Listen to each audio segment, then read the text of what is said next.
Halo, nama saya Sylvia Juliana dengan NIM 201511150004. Saya dari Pendidikan Biologi Universitas Kristen Indonesia. Pada hari ini saya akan menjelaskan tentang morfologi akar. Menjelaskan tentang akar atau dapat disebut dengan radiks. Akar sendiri merupakan bagian bawah dari sumbu tumbuhan yang umum tumbuh di dalam tanah, dengan arah ke pusat bumi dan menjauhi cahaya. Selanjutnya ada bagian dari akar.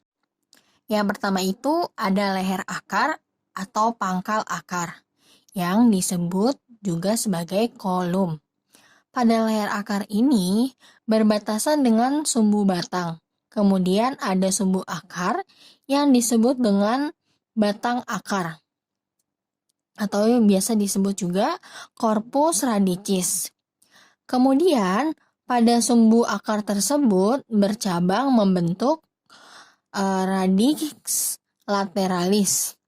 Dari cabang tersebut muncul rambut-rambut yang disebut rambut akar. Biasa disebut pilus radicalis. Rambut akar ini memiliki fungsi untuk memperluas bidang penyerapan. Selanjutnya ada ujung akar atau biasa disebut apex radicis. Ujung akar ini terdiri pada jaringan yang masih muda dan akan terus mengalami pertumbuhan. Ujung akar ini terdapat kaliptra atau tudung akar atau juga biasa disebut kaleptra yang fungsinya untuk melindungi bagian dari akar yang masih muda dan lemah. Ada perkembangan struktur akar secara morfologi. Terlihat pada saat embrio atau biji, pada embrio di sini ada radikula atau akar lembaga. Kemudian radikula tersebut akan membentuk akar primer atau radix primaria.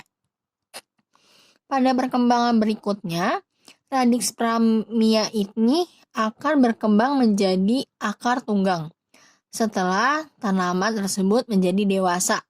Contohnya pada tanaman dikotil. Kemudian pada sistem perakaran serabut terjadi apabila akar lembaga tersebut mati, kemudian tumbuh cabang akar yang muncul dari pangkal batang. Jenis perakaran ini biasanya terdapat pada tanaman monokotil. Ada pula struktur unik dari perakaran tunggang yang dapat menyimpan cadangan makanan atau disebut strukretur. Ada fungsi akar. Yang pertama, ada sebagai pondasi berdirinya batang pohon. Yang kedua, tempat menyerap air dan segala nutrisi yang terkandung di dalam tanah. Yang ketiga, untuk tempat menyimpan makanan bagi pertumbuhan-tumbuhan. Kemudian ada sifat akar. Yang pertama ada mengalami pertumbuhan dan perubahan secara bertahap dan konsisten. Yang kedua, ruang gerak proses pertumbuhannya selalu berkaitan dengan gravitasi bumi. Menuju pusat bumi atau geotrop atau menuju air hidrotrop. Meninggalkan udara atau cahaya.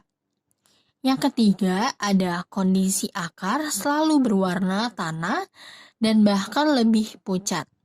Ini dikarenakan akar tidak memiliki proses fotosintesis.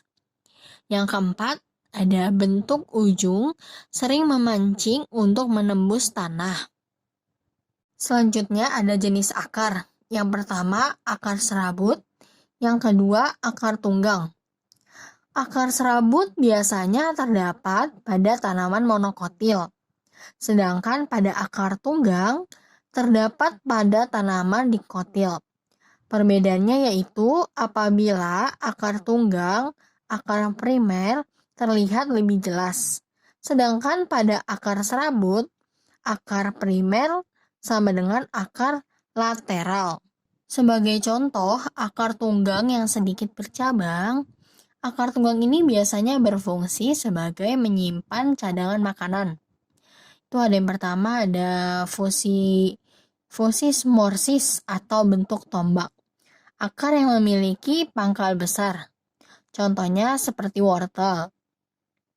Yang kedua ada napiformis atau bentuk gasing.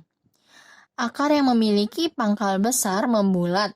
Contohnya seperti bengkoang. Yang ketiga ada filformis atau bentuk benang. Akar tunggang kecil yang menyerupai serabut akar dan percabangannya sedikit. Contohnya seperti kratok. Selanjutnya itu ada akar tunggang bercabang atau ramosus. Yang pertama ini ada akar udara atau akar gantung yang biasa disebut radix aureus. Akar ini keluar dari bagian-bagian tanaman yang terdapat di atas tanah, bergantung di udara. Selama masih menggantung, akar ini hanya dapat menyerap air dan zat gas dari udara dan seringkali mempunyai jaringan khusus untuk menimbun air yang disebut velamen. Yang kedua ada akar nafas atau pneumatopora. Akar yang keluar secara tegak lurus dan akar yang terbenam dalam tanah atau tertanam dalam tanah. Umumnya berfungsi untuk pernapasan. Selanjutnya yang ketiga ada akar lutut atau knerot. Nah, akar yang tumbuh ke udara lalu membengkak dan masuk lagi ke dalam tanah yang fungsinya untuk pernafasan. Selanjutnya yang terakhir ada akar tunjang atau proprot. Akar yang keluar dari batang di atas tanah dan masuk ke tanah untuk menunjang batang. Sekian dari presentasi saya. Apabila ada salah kata, saya mohon maaf dan terima kasih.